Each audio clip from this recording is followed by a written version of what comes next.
আজকে আমরা এসেছি রংপুরের সদ্য পুষ্করণী ইউনিয়নে কৃষি উদ্যোক্তা আল ইমরানের খামারে। তিনি এই কোরবানি ঈদকে সামনে রেখে 3টি গরু লালন পালন করেছেন।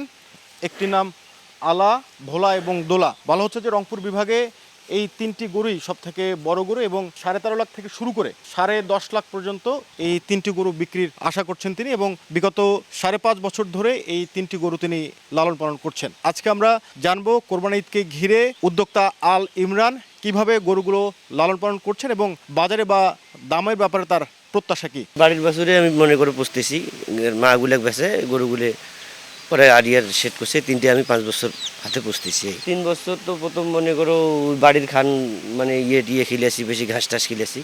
পরে 2 বছর আগামী বছর আর এই বছরটা সবচেয়ে বেশি খরচ। এবছর মনে করো ডেলি দিন 2500 টাকার মতো যায়। আলার দাম যাচ্ছি 13.5 লাখ টাকা, দোলার দাম যাচ্ছি 12 লাখ টাকা, ভোলার দাম যাচ্ছি 10 লাখ।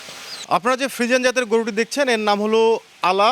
ধারণা করা হচ্ছে প্রায় 1250 কেজি মাংস হবে এই গরুটির, এবং রংপুর বিভাগের সব থেকে বড় কোরবানির গরু এই আলা। আমাদের এদিকে বড় গরু পুষিয়ে মানে যতটুকু এ পর্যন্ত আছে আমি লসের মুখে আছি। বেচা হয় নাই, কিন্তু মানুষের কথাবার্তা যেরকম মানে আমি তো এখন আশা কোনো পাচ্ছি না। কোরবানি ঈদকে ঘিরে যেসব খামারে পশু লালন পালন হচ্ছে এখন কিন্তু শেষ সময়ের ব্যস্ততা চলছে খামারিদের। মূলত স্থানীয় পাইকার ফুরিয়া ছাড়াও রাজধানী সহ বিভিন্ন অঞ্চল থেকে পাইকার ফুরিয়ারা আসতে ইতিমধ্যেই শুরু করেছে। তবে ছোট গরুর পাশাপাশি বড় গরু যারা লালন পালন করছেন তাদের কিন্তু এক ধরনের সংকটও রয়েছে, যেহেতু স্থানীয় বাজারে এত বড় গরু কেনার ক্রেতা নাই। সেই ক্ষেত্রে লোকসানের এক ধরনের ঝুঁকি থাকে।